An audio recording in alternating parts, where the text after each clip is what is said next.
do actually have sharks in this scene that we haven't really talked about. It's the last like 15 seconds or 20 seconds or so. The original plan of this podcast was to split the film up into deaths, and this would have been the end of episode 1. So 6 hours of podcasting broken down into one episode. Well, the tiger shark that we saw in the previous episode is fed to the other 3 sharks, and it doesn't take much for them to eat it. They get in there quick, and it's brutal. Hey, Amanda, how much do you know about shark cannibalism? Not much. I don't think that they actually eat each other unless they're like protecting their territory or something. I have to disagree. I spent a solid afternoon watching videos of sharks eating each other. It was not pleasant. But like, there's a video of a tiger shark attacking a hammerhead off the coast of Louisiana that will blow your mind. I saw, I think it was a great white just biting the tail off of another shark. Did the hammerhead steal the other one's license plate? Yeah, it did. That's how it why got he passed was attacking along. him? what were they actually eating them, or were they like just attacking them and it happened to like rip them apart? They were eating them. Okay. There was a shark watching boat that was following this kind of medium-sized shark along. Then out of nowhere, a great white just lunged and took off the smaller shark's tail. And you see it kind of flail up, the tail, the stump flails up, the shark sinks, and then the bigger shark eats it. So that's actually where I was kind of looking up shark-on-shark hunting tactics. Well, as I recall, in Thunderball, James Bond shoots one of the sharks before going underwater to the bomber, so the other sharks will attack it and eat it, so it's a distraction. So apparently it is a thing. Yeah, and we learned the same thing in the Meg. Film. How funny would that be if he shot the shark as a distraction? Then the shark's like, "You shot my friend," and then they eat him. I mean, he doesn't need to distract them because he's safe. Unless you're talking about the tiger shark shooting one of the other sharks. No, I'm talking about Bond and James Bond. Bond. I see. Okay. Yeah, that would work. That would, be another talking shark. So shark cannibalism, can I tell you all about it? Go for it, please do. You've looked it up, apparently. Yeah. So they're talking about spotted ragged-tooth sharks or tiger sharks. So these sharks have a bloody war going inside their uteruses. Yes, plural. Female tiger sharks have 2 uteri. Attenborough says it best. Inside each female, infant teeth are being put to good use as the female's 2 largest unborn pups slowly eat their siblings. It ensures only the strongest and largest babies survive. This event was accidentally discovered in 1948 when a scientist poking around one of the uteri of a sand tiger shark was suddenly bit by one pup on the hand. So they eat each other inside, and the strongest one comes out. Huh. Interesting. You mentioned Attenborough. I just have to say another Jurassic Park reference. His brothers in Jurassic Park. I can't let that go past. Whoa. Well, that's like the same thing with the, of course, it's after they're hatched, with bald eagles. Apparently, if there's more than one chick, they eat each other. They kill each other. So there's only one. Whoa. Oh, wow. Only the strong. There you go. That's a good movie. It's about capoeira of the baldest brother. They're so ragged at the end of it. That's why they're bald eagle. Well, have you seen that movie Critters 2? Where the little critter gets his little head, like hair shot off on the top? Never mind. Yeah, I didn't make it past the first Critters. One critter was enough. Type in Critters 2 and just see that little critter. So Carter learns in this sequence that the sharks are working together, and he looks suitably terrified. But some sharks do hunt in packs, so I don't think Mako's do. So that's probably what he's concerned about. But they systematically take apart this tiger shark by ripping the fins off to disable it, which is a fairly standard shark hunting tactic. Apparently, they kind of immobilize their prey. Shark hunting tactic. Is it a shark hunting tactic? It's a shark on shark tactic, from what I can tell. Okay. But it's to immobilize the prey. But what generally happens is they immobilize it and then let the prey, kind of thrash itself out and then come in for the kill. It's kind of lazy hunting, where you bite it, wait for it to die, and then eat it. Whereas here, there's no waiting. It's swarm in, bite, finish. So, what grade would you guys give the squishy bite noises? It's hard to. There's a lot of score going on, so it's overpowered by the background noise. So I couldn't get a good feel on the squishing noises.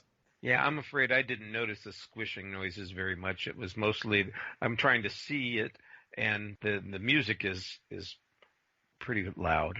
But now I have to go back and watch it and try and focus on the squishy noises. Dang. Did you hear him, Amanda?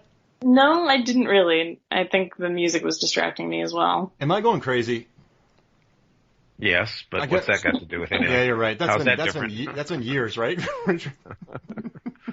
Okay, I just listened to it, and there is a lot of squishing going on. All right. There is a lot. So what do you think? I would say too much. That is, I feel like every time I watch this now, that's all I'm gonna hear. It's just, it's the real like wet mouth noises going on of these sharks. It's a lot of wet noises. Yeah, I mean, granted they are underwater, so they would be wet, but it's like super squishy. Ugh. Thank you, Mark, for highlighting that. Ugh.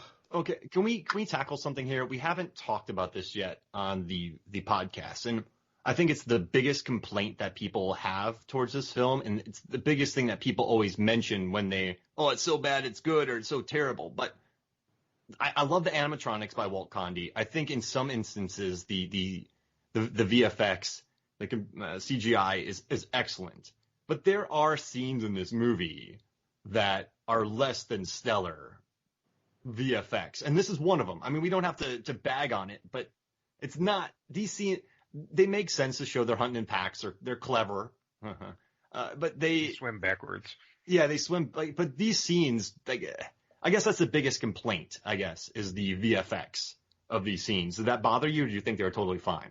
Well, at the time I first saw it, it didn't bother me because it was state of the art, But of course, as time passes, we get a little bit more sophisticated, and it's a lot more noticeable that it's CG stuff.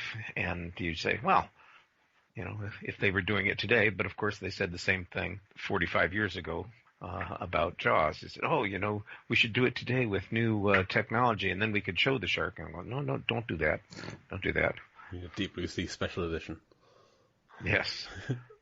Jaws. I now with 40 more minutes of shark. Yeah, I don't need to see that. Amanda, what do you think of the effects? Well, that's actually one of the things that I mentioned in my review. I love the practical effects in this movie.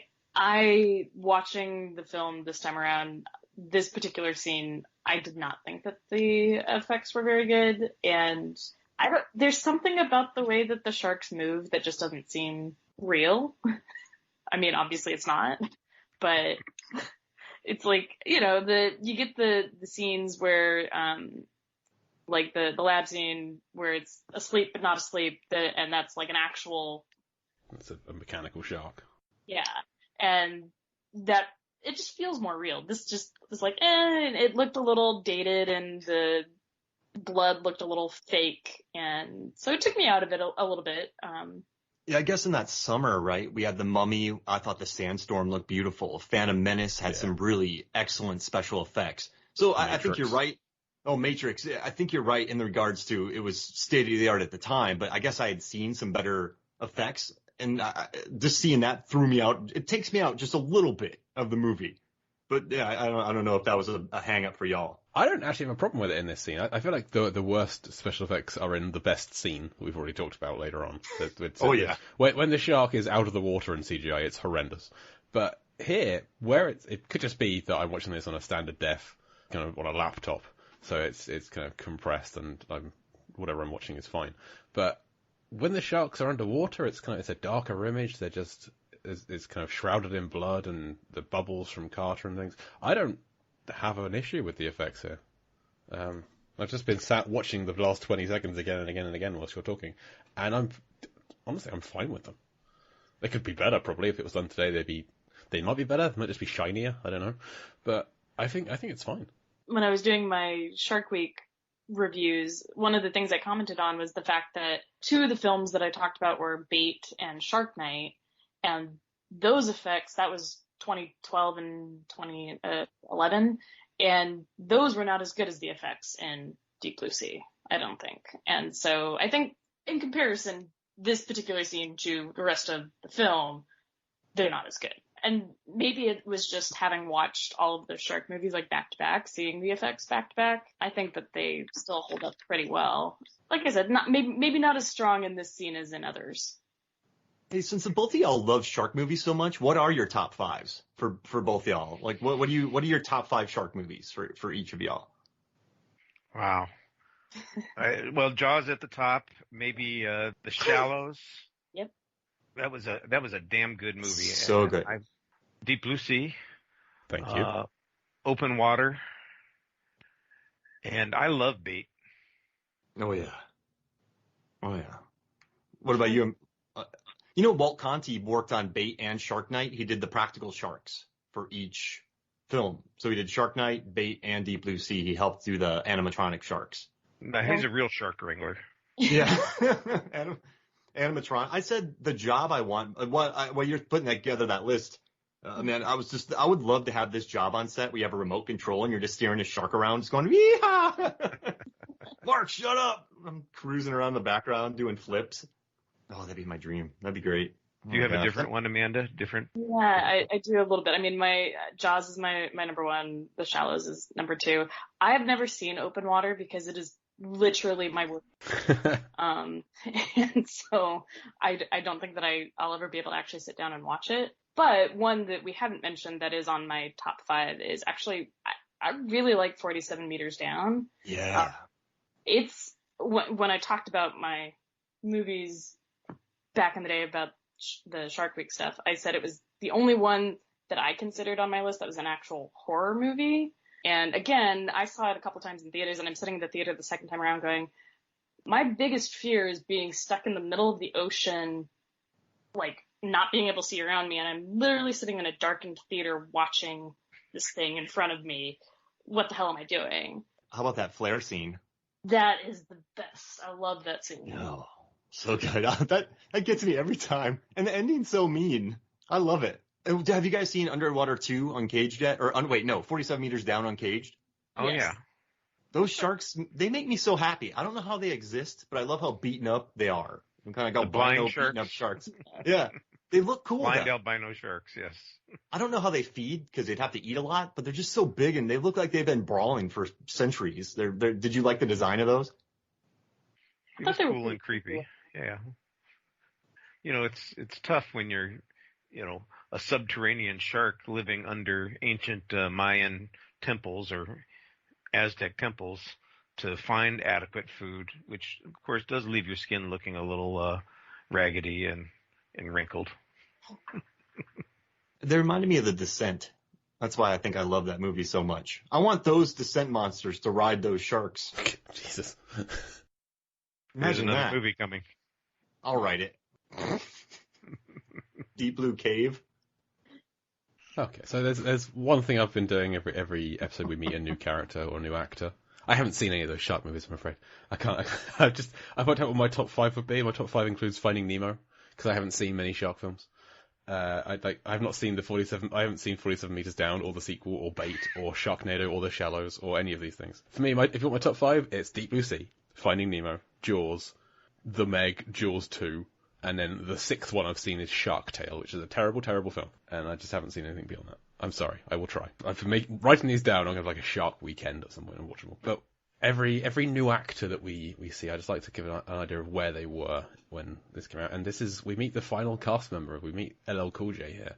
So in 99, this was the only other thing he had this year. Well, he had Any Given Sunday later this year and In Too Deep, which sounds like a shark film, but isn't. It's a crime thriller with Omar Epps.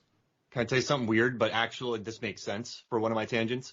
I don't believe you, but okay. Well, it's your show. You can tell us any weird thing you want. In that movie, he plays a character who calls himself God. Yes. And in Deep Blue Sea, he's a preacher. So he worships himself. That's right. And this is a Whoa. water film, and in the previous year, he was in Halloween H2O. Cool. So before this, he was mostly known for obviously his music career. He had appeared in Toys as Michael Gambon's son, which is never discussed. Just don't worry about it. But I love that casting. So I would say this is his big break into getting into acting. I mean, yes, he was in Halloween H2O, but he went, then he's this, then Any Given Sunday, he had a cameo in Charlie